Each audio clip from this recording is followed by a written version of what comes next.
Our next guest, you might have seen him on television. He has been on High Fidelity, The Deuce, The Conan O'Brien Show. He has written for Cartoon Network favorites like Adventure Time, Marvel Spider-Man, Star Wars, Star Trek, The Muppets. He is the best-selling author of The Dark Knight Manual and The Avengers Infinity War, The Cosmic Quest. His newest book is called Rube Goldberg and His Amazing Machines. So welcome, Brandon T. Snider. Hey! It's good to see you, Chris. I love your background, by the way, too. I only have a little golem back here. Hey, but that's a clear golem. That's kind of exciting. I was like, is this too distracting? But I decided it wasn't. I have to, it's my menagerie. It's my world.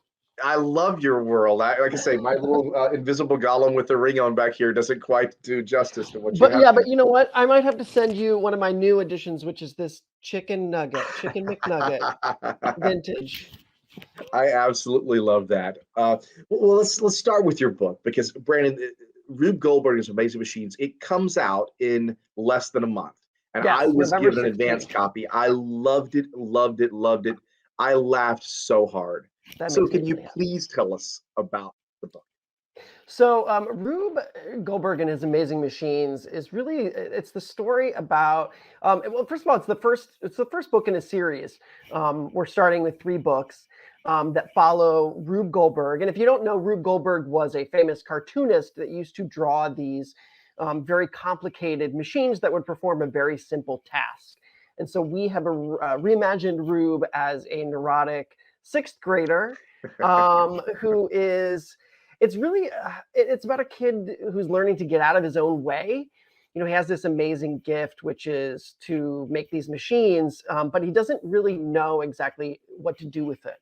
And he is a worrier. I think that you might have noticed that about him. He's a worrier. He is a stressed kid. And I think ultimately his journey in this book, and the rest of the cast's journey as well, is really about rising to the occasion to meet the moment, not just for himself and his friends, but for also his community, I would say. Well, you put that very stressed Rube Goldberg into the hotbed that is middle school, quote, the United Nation of hormones, as you describe it. So why did you decide to put him in middle school? Middle school is this time when things start making more sense in some ways and less sense in others. And it sounds so I'm like your body's going through changes, but it is. You're learning to navigate all these things with this weird sort of perspective because you're growing, you're learning more about the real world. People are treating you different as you grow up. And things, you're going to make mistakes. You're going to see the world in a different way. And I think the challenge is growing from those mistakes and coming out the other end with a new perspective. And I think these kids, and Rube included, are on that path. Well, Brandon, Rube is not alone in his adventure here. You had some great secondary characters in this book, and I will simply give a few of the names. Boob McNutt, Professor Butts, Pearl, Bertha. These secondary characters are so great. Were they? How did you come up with them? How did you decide to draw them this way? I mean, talk to me about some of those. So not all of the secondary characters, but these were characters from the original Rube Goldberg cartoon strips, comic strips. Boob McNutt was like Rube Goldberg's most famous character that he ever drew. Most people just know him from drawing the machines, but he had all these other characters that he would draw strips. Mike and Ike. Lollapalooza was another one. Those were all began. I mean, I think of Lollapalooza as a music festival, but the Lollapalooza was originally a Rube Goldberg character. So we've sort of centered Rube himself, a version of Rube. This is not the real Rube Goldberg's life exactly. And then put his characters around him. Boob McNutt was one in particular that we were going back and forth about the name being like, is it weird to name this kid? And I think you said that you read the book. Yeah. So you know that we address that very early on. And from what I have heard from people that have read the book, they understand and they think it's been handled very well. Because originally, there was just a question of like, is it too naughty? But then you totally understand. And I hope that once you get past that thing, you really understand who Boob is and the role that he plays. And it all makes a lot of sense. That was one of my favorite parts of the book. So I wanted you to address Cool. that. The other Very part happy. was, again, Rube Goldberg and his, amazing machines. You had some great machines in there. The fold up toilet, the Spicer Upper, the Juicy Lucy. What was your favorite invention that you were able to come up with there? Oh my gosh. So I have to give credit where credit is due. Ed Steckley, who is the artist on the series, the way that we work is I write the machine into the story, which is a challenge in and of itself to make it really organic. But I leave Ed to design the whole thing. I think if I tried to actually design it, it wouldn't be the challenge that we wanted. So, and he's also really, really good at it. I mean, he can draw these machines in a way that I could never even imagine them.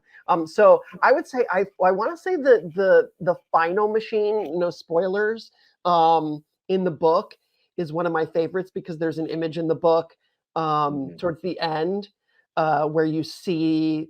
mhm.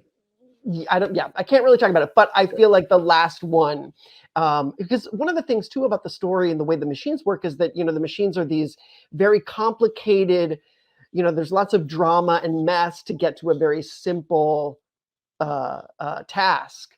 And Mhm. that's kind of what you find Rube finds himself in these very messy situations where it was like, if you just talked to one another, you would have solved this problem the whole Mhm. time. Instead you're stressing about this and going through this. And so the story itself is kind of a little bit of an homage to a Rube Goldberg machine.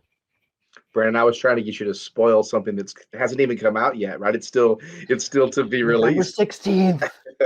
I can't. Again, I was only able to see it on a PDF. I can't wait. I will buy it day one when it comes out. Well, Day that one. makes me very happy. I'm really glad that you enjoyed it. I have one more quick question for you. Yeah, absolutely. Why do you think the concept of Rube Goldberg, this type of problem solving, is important for us?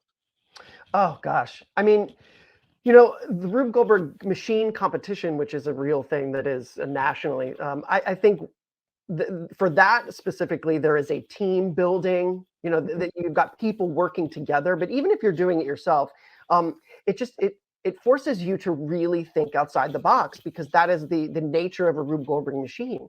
You to do something that is just a sort of simple machine. It's not going to it does it's not a Rube Goldberg machine if you don't really mhm, put your mind to it. And I think whether you're doing it on your own or with a group, it forces people to think outside the box in a way that they really have no choice. mhm. So yeah, it fosters that kind of creative thinking in a good way.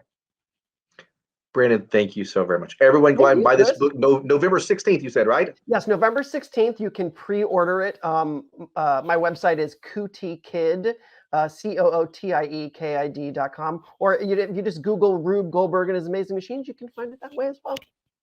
Everyone should do so. Brandon, thank you. Thank you so much.